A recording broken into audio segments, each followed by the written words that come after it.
বিসমিল্লাহির রহমানির রহিম। আসসালামু আলাইকুম। কেমন আছো সবাই? আশা করছি আল্লাহর অশেষ রহমতে সবাই অনেক বেশি ভালো আছো।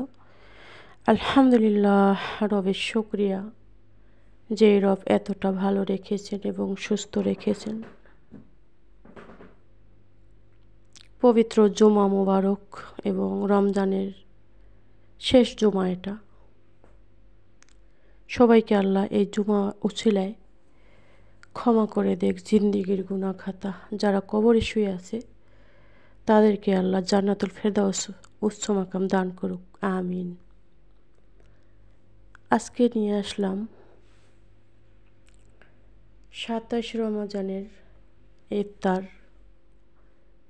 পনির দিয়ে রোল বানাবো।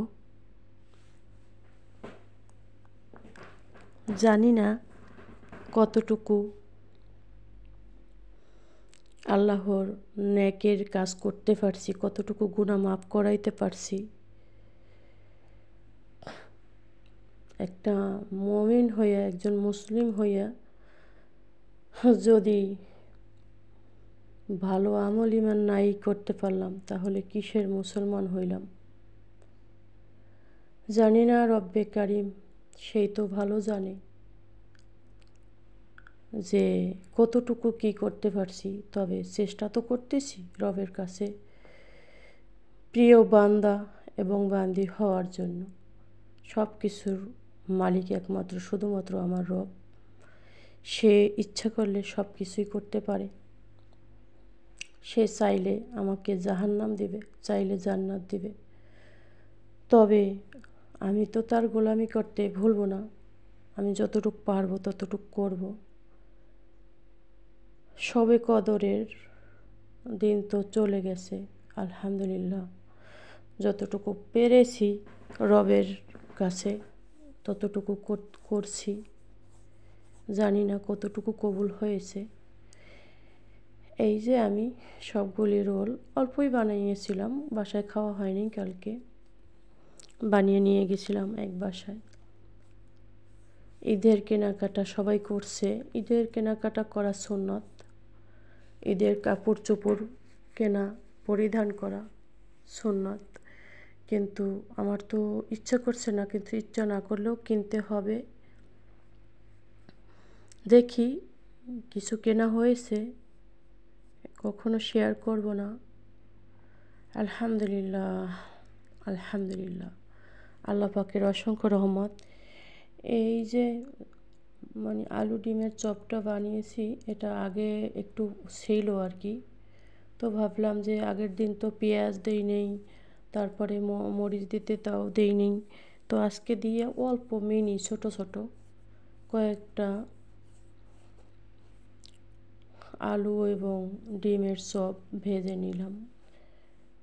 আলহামদুলিল্লাহ, আলহামদুলিল্লাহ, আল্লাহর শুকরিয়া।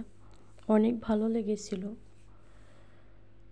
কার রমাদান কেমন কাটলো? আলহামদুলিল্লাহ, এবছরের রমাদান 2025 আল্লাহ পাক রব্বুল আলামিন এমনভাবে কাটিয়েছেন, শুকরিয়া সবসময় করতেই হবে। আর একটা কথা না বললেই নাই, আমার হাজবেন্ডের ভাগ্যটা আল্লাহ পাক রব্বুল আলামিন এতটাই ভালো রেখেছেন আর কি। হাজবেন্ড মারা যাওয়ার 4 মাসের মধ্যে একটা খতম দিতে হয়, কিন্তু সেটা আল্লাহ পাক রব্বুল আলামিন হুকুম হয়েছে, দিতে পেরেছি আলহামদুলিল্লাহ। কিন্তু এই খতমটা আমি ভাগ্য ভালো বলছি এই জন্য যে এই খতমটা যদি রমজান ছাড়া হয়তো বা আলসিমি লাগতো, করতে পারতাম না। রমজান পাওয়ার উছিলায় আলহামদুলিল্লাহ বাধ্যতামূলক করতেই হয়েছে। যত কষ্ট হোক করতেই হবে, কারণ রমজান মাসে তো খতম এমনিতেই দেওয়া লাগবে। যত কষ্ট হোক, যতটুকু পারি রবের হুকুম থাকলে করতে হবে, করব। কিন্তু সেটা করেছি আর মন ভরে কেঁদেছি যে রব্বে কারিম, গেল বছর কত সুন্দর কথা, কত সুন্দর কিছু। আজকে সে এই দুনিয়ার বুকে নাই, আমিও একদিন থাকবো না, সবাইকে আমাদের চলে যেতে হবে। আল্লাহ আমল ইমান জানি ঠিক থাকে। আমল ছাড়া ওইখানে গিয়ে কোনো ফায়দা নেই, কোনো ফায়দা নেই, কোনো লাভ নেই। আমল ইমান নিয়ে জানি কবরে যাইতে পারি, বেঈমান মুনাফিক মুশরিক হয়ে জানি কবরে না যাই। কবরের কথা মনে পড়লেই এতটা খারাপ লাগে যে আল্লাহ ওই কবরে ওই বাঁশের চাপা মাটির চাপা কি করে থাকবো, কেমনে থাকবো, কিভাবে রব আমাদের রাখবে সেই তো ভালো জানি। কিন্তু ওখানে যেতে যে হবে, ওখানে যাওয়ার মতো জানি কিছু কাজ করতে পারি, আল্লাহ তুমি সেই তৌফিক দিও। রবের কাছে সব সময় এই কথা বলি। সবাই সবার জন্য বেশি বেশি দোয়া করবেন আর সবাইকে সবাই সাপোর্ট করবেন।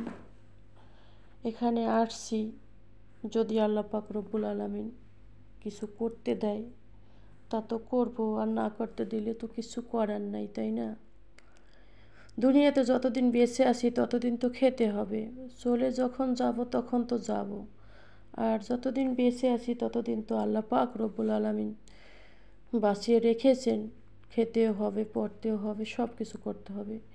এই জন্য আমার এখানে নেটে এত প্রবলেম করে, ভিডিও আপলোড দিতে খুবই সমস্যা হচ্ছে। যাই হোক, সবাই সবার জন্য অনেক বেশি দোয়া করবা। একজনের দোয়ার মাধ্যমে আর একজন ইনশাআল্লাহ আল্লাহ পাক চাইলে তার সকল সমস্যার সমাধান করতে পারে। এখানে পনিরের রোলগুলি ভেজে নিচ্ছি, সমোসা ভেজে নিচ্ছি। এই যে লাস্টে যেটুক ছিল ওটুকু দিয়ে দিচ্ছি, ভাজবো এখন। এভাবেই চলছে এই দূর প্রবাসে আমার জীবন। আলহামদুলিল্লাহ, আলহামদুলিল্লাহ। তো আজকের ভিডিও এই পর্যন্ত। সবাই ভালো থেকো, সুস্থ থেকো। আল্লাহ হাফেজ। আসসালামু আলাইকুম ওয়া রাহমাতুল্লাহ।